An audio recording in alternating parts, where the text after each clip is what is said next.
bersama aku Lulu di Suara. Sewaktu kita bercerita. Gimana nih kabar kawan Suara hari ini? Semoga baik-baik aja ya. Walaupun saat ini kita tengah diterpa musim yang nggak kunjung pasti dan tugas-tugas yang tidak bertepi, namun aku harap kawan Suara tetap kuat dan tetap semangat. Oke kawan Suara, seperti biasa kita akan membahas mengenai topik-topik menarik yang ada di sekitar kita. So stay tune ya. Hai kawan Suara, saat ini ada yang tahu nggak tentang apa yang akan kita bahas pada kali ini? Ada yang tahu? Oke, kalau tidak ada yang tahu, aku kasih tahu ya. Pada kali ini kita akan membahas mengenai novel laut bercerita. Kawan Suara pasti tahu kan novel laut bercerita? Novel laut bercerita merupakan suatu novel yang ditulis oleh Leila Salika Chudori atau yang kita kenal dengan Leila S. Chudori. Beliau ini dulunya adalah seorang jurnalis Tempo dan saat ini masih tercatat sebagai redaktur senior majalah Tempo serta masih aktif menulis sampai saat ini. Kemudian kita langsung aja yuk bahas novel laut bercerita. Pastinya banyak banget yang udah baca novel ini atau kalau enggak udah dimasukin ke wishlist kalian. Aku juga salah satu dari orang yang udah baca buku laut bercerita ini dan sangat menyukainya. Kalau bisa aku kasih rating itu aku kasih 10.000/10 karena emang worth itu untuk dibaca. Sebelumnya aku mau cerita sedikit mengenai bagaimana aku bisa mengenal novel laut bercerita ini. Awalnya aku lihat novel laut bercerita ini itu dari akun sosial mediaku. Novel ini itu sering banget wirawiri di timeline dan banyak banget orang yang mereview buku ini. Jadi tentunya aku penasaran kenapa buku ini banyak yang direview. Semenarik apa sih buku ini? Kemudian aku membeli buku ini pada bulan Agustus tahun lalu. Namun, apa kawan Suara tahu apa yang terjadi? Aku cuma baca bukunya itu 2-3 halaman aja. Lalu aku tutup. Nanti pada kesempatan selanjutnya waktu aku lagi mood baca ya cuma 2-3 halaman aja gitu, terus diulang. Sampai bulan Maret tahun ini aku memutuskan untuk menyelesaikan buku ini. Dan kawan Suara tahu apa yang terjadi?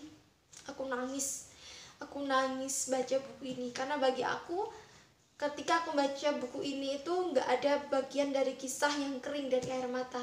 Setiap udah mau selesai nangis, pasti nanti ketika aku balik ke halaman selanjutnya nangis lagi gitu terus.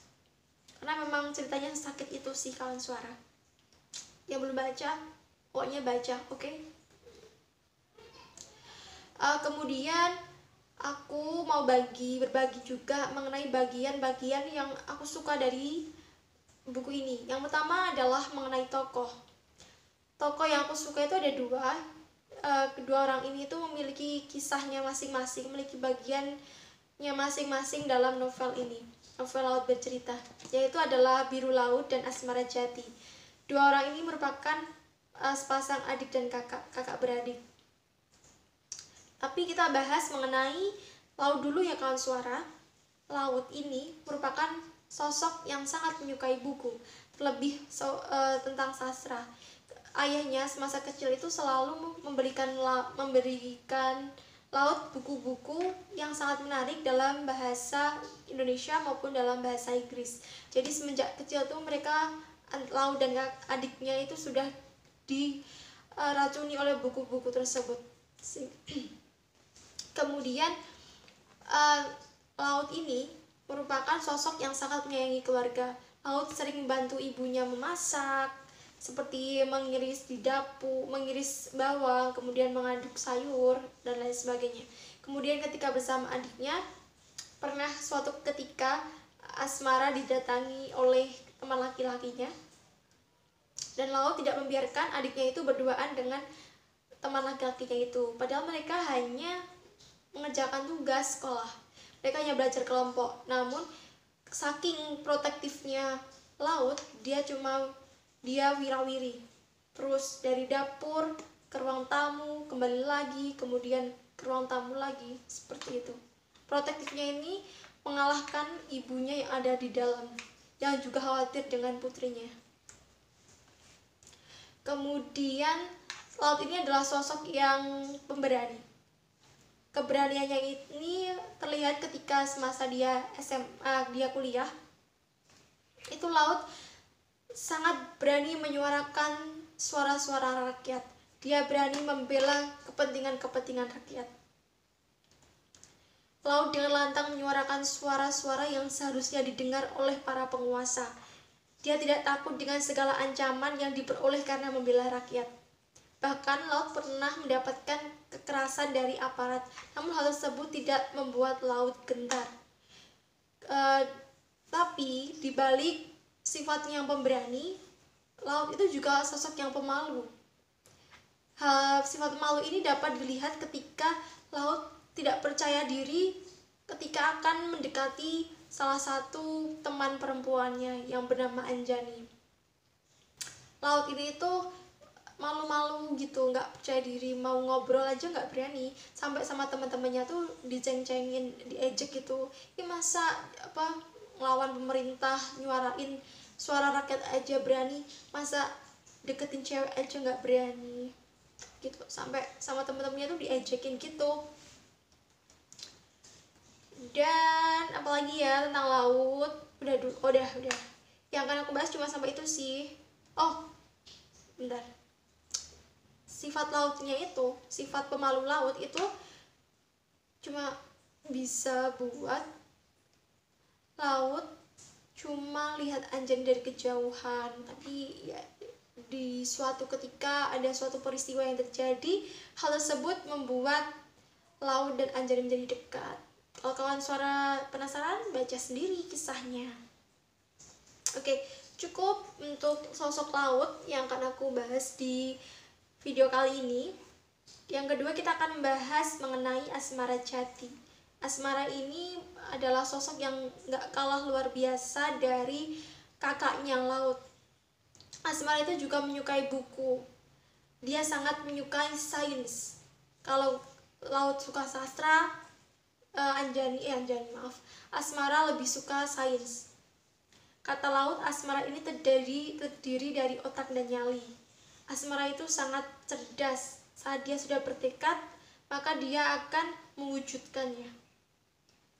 Saat laut hilang, Asmara bergabung dengan Komisi Orang Hilang untuk mencari kepastian akan kebenaran hilangnya kakak dan teman-teman kakaknya yang tidak kunjung ada kabar. Laut juga bilang kalau adiknya itu adalah manusia paling rasional yang pernah Laut kenal. Benar saja, saat Laut hilang, Asmara sangat ingin berharap bahwa kakaknya itu masih hidup. Namun, dia tidak bisa. Apalagi saat Asmara, kemudian Alex dan Coki dikirim oleh Komisi Orang Hilang menuju ke Pulau Seribu. Di Pulau Seribu tersebut dia mendengar suatu kisah diceritakan oleh seorang bapak-bapak bahwa dia melihat sebuah kapal yacht itu membawa drum-drum, dan drum-drum tersebut sangat berat. Berat dari drum-drum tersebut itu sampai digotong oleh 3 orang. Berarti sangat berat banget kan drum-drum tersebut. Dan kalau Sora tahu nggak apa yang terjadi? Drum-drum tersebut itu dibuang ke laut. Otomatis kan siapa Asmara dan kawan-kawannya itu berpikiran negatif kan tentang apa yang terjadi dengan laut dan teman-temannya. Asmara itu ingin terus menyangkal bahwa kakaknya itu masih hidup. Dia tidak ingin meyakini kalau kakaknya sudah tidak ada. Tapi di sisi lain dia juga harus rasional, karena sudah bertahun-tahun tidak ada kabar dari kakaknya. Dan mungkin sisi rasional yang lain juga dia harus menyadari bahwa kakaknya telah tiada. Bagian kawan suara tahu tidak? Bagian laut, cerita mengenai laut kan ini di novel Laut Bercerita itu ada 2 bagian kan, bagian laut dan bagiannya Asmara. Buat aku bagian laut itu sungguh sedih, menakutkan. mengerikan, sangat mencekam. Tapi jika boleh aku bandingkan, jika aku boleh memberi perbandingan, aku lebih suka pada bagiannya asmara. Mengapa demikian? Karena aku juga seorang adik. Aku membayangkan bagaimana perasaannya asmara. Dia tidak hanya kehilangan kakaknya, dia juga kehilangan orang tuanya. Kakaknya memang hilang, mengalami desa parasidos atau mengalami penghilangan orang secara paksa.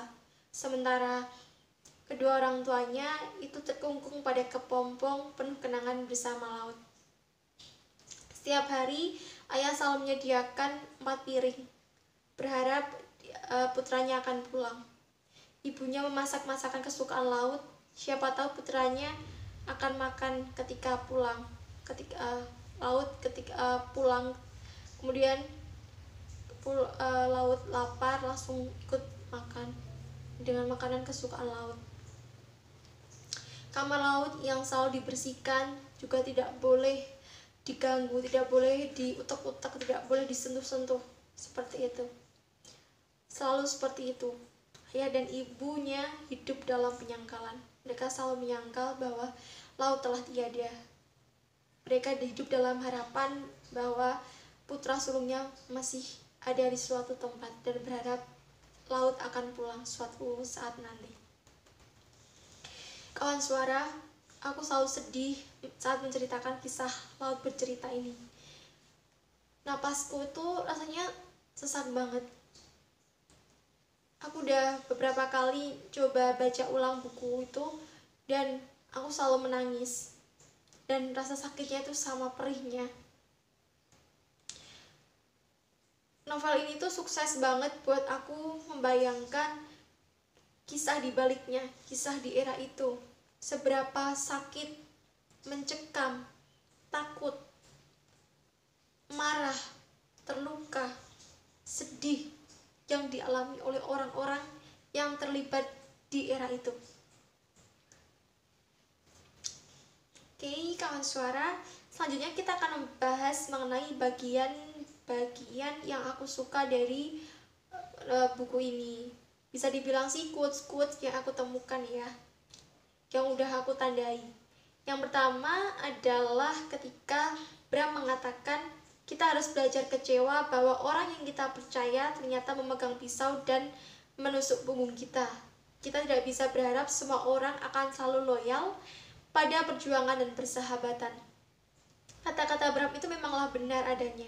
Kita tidak bisa terus berharap kepada orang, kita tidak bisa berharap bahwa semua orang itu akan setia.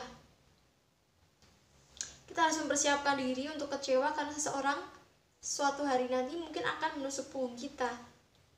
Bram juga mengatakan orang yang suatu hari berkhianat adalah seseorang yang kita kira mustahil untuk menusuk punggung kita.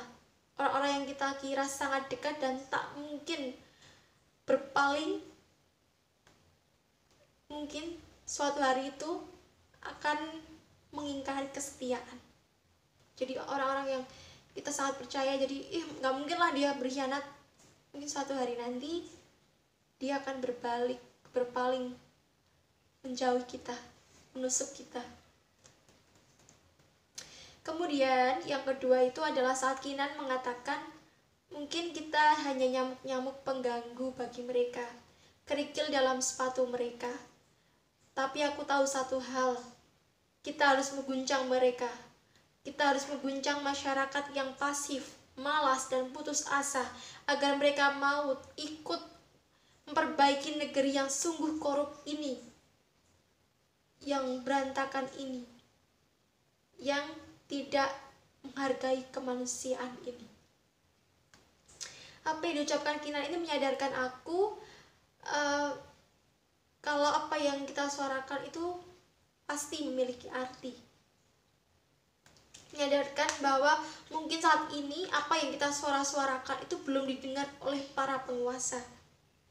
Suara-suara kita itu hanya seperti dengungan nyamuk. Namun kita harus tetap berdengung agar mereka yang berkuasa menyadari bahwa apa yang kita suarakan itu memiliki arti. Kawan suara, aku juga pernah mendengar bahwa ada yang mengatakan teruslah berbisik sampai mereka terusik. Mungkin saat ini para pemangku kekuasaan masih merasa apa yang kita katakan itu bukan apa-apa. Tapi yakinlah suatu hari nanti suara kita akan mengganggu mereka. Baik kawan suara, untuk bagian-bagian yang aku tandai, yang aku suka, cukup bagian tokoh sama kata-kata itu dulu. Sebenarnya masih banyak banget yang bisa dibahas dari Laut Bercerita ini, tapi lebih baik kawan suara baca sendiri, karena lebih enak dibaca sendiri, lebih enak diresapi jika kita baca sendiri. Oh iya, izinkan aku buat bacain sebuah puisi yang aku tulis karena terinspirasi dari novel Laut Bercerita ini. Judulnya adalah Cerit Penyangkalan. Warsa ke warsa aku mencarimu, menantimu di sudut kesadaranku. Namun kejelasanmu tak kunjung ku tahu. Jejakmu ku cari lewat aksara yang kau baca. Suaramu ku resapi dari semua cerita. Sosokmu aku buru melalui tanda semesta. Penyangkalan aku hadirkan agar tetap bertahan. Deret namamu selalu aku lewatkan, hingga dia yang kejam mengembalikan. Insan pejuang dengan cerita mengerikan. Kamu adalah bagian kecil dari deret panjang kebenaran yang dibungkam. Makhluk bernama kekuasaan membuatmu tenggelam. Pengkhianatan membuat hatimu lebam. Tahukah kamu, segala tentangmu membuatku pilu. Harapan untukmu menjerat ayah dan ibu dalam kepompong masa lalu. Namun aku tahu, tiadamu akan selalu hadir. Sosokmu akan menjelma dalam perjuangan. Suaramu terus terngiang di setiap harapan. Langkahmu akan melaju dengan kesetiaan. Sebab kamu adalah napas kemerdekaan. Cukup untuk puisinya. Mohon maaf kalau ada tulisan atau kata-kata yang jelek, karena aku juga lagi belajar dalam buat puisi. Kemudian ucapan terima kasih saya sampaikan untuk Ibu Leila atas karya yang luar biasa ini. Novel ini adalah novel yang masih membuat saya gelisah sampai saat ini. Berminggu-minggu, berbulan-bulan saya belum bisa move on dari novel ini. Rasa sakit itu turut saya rasakan meskipun narasi-narasi yang ibu tuliskan telah habis saya baca. Dan saya yakin kawan suara pun juga merasakan hal tersebut. Kemudian untuk kawan suara yang belum baca novel Laut Bercerita, ayo segera baca. Novel ini worth it banget buat kalian baca, buat kalian beli, buat kalian baca, kalian masukin ke wishlist kalian. Dan kalau yang udah baca, ayo baca buku-buku karya-karya lain dari Ibu Leila Salika Khudori dan buku-buku sejarah lain seperti dari Pramudia Anantatur dan lain sebagainya. Ayo, kawan suara semangat membaca. Oh iya, kawan suara, aku juga dapat kabar bahwa film Laut Bercerita ini akan diputar pada 30 Agustus. Selain itu, novel Laut Bercerita telah dicetak ke-43. Gila banget gak? Wow, masterpiece banget buku ini. Dan satu lagi, pada tanggal 30 Agustus itu aku dengar bahwa novel Laut Bercerita ini akan dirilis dalam bentuk hardcover. Jadi buat informasi-informasi mengenai penayangan atau mengenai buku-buku yang hardcover, buku Laut Bercerita hardcover itu, kalian pantengin terus sosial medianya penerbit KPG dan Instagram dari Ibu Leila. Oke, untuk pokoknya pantengin terus, jangan sampai kelewatan film pendek dari Laut Bercerita, karena aku aku juga lagi berusaha untuk menonton. Aku excited banget sih sama filmnya, karena di otak aku tuh bayangnya keren banget. Kawan suara, gak kerasa kita udah ada di penghujung acara. Buat kawan suara, jangan lupa makan, jangan lupa jaga kesehatan, kemudian jangan lupa bahagia. Gak usah stres-stres. Kalau capek istirahat, tapi jangan nyerah. Oke kawan suara, sebelum aku akhiri, aku mau mohon maaf dulu terhadap atas kesalahan-kesalahan aku dalam pertemuan kita ini. Jika aku ada salah materi, kemudian salah ucap, kemudian ada tingkah lakuku yang tidak berkenan di hati kawan suara. Sekian, terima kasih atas perhatian dan apresiasinya. Sampai bertemu di pertemuan selanjutnya. Sampai jumpa.